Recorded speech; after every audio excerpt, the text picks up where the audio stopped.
கத்திரமானதாக தேவதாசனம் சங்கீதம் 118 22 வீடு கட்டுகிறவர்கள் ஆகாதென்று தன்ன கல்லே மூளைக்கு தலைக்கல்லாயிட்டு.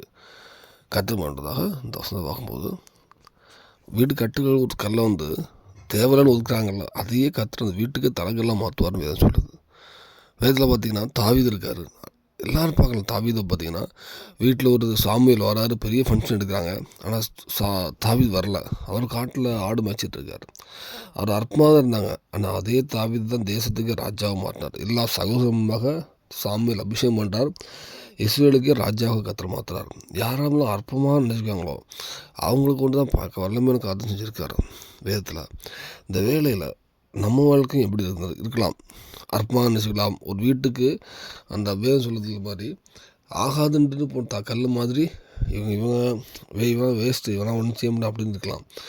ஆனால் தேவன் அவரும் கத்தர் நோக்கி பார்ப்பீங்கன்னா உங்களை கத்தர் உங்கள் மேலே இறங்கி உங்களை தேவன் கட்டு ஆரம்பித்தார். எல்லாத்துக்குமே தலைக்கல்லாக உங்களை மாற்றுவார். உங்கள் வீட்டுக்கு உங்களை ஆசுவாக மாட்டுவார், தேசத்துக்கே ஆசுவாக மாட்டுவார்.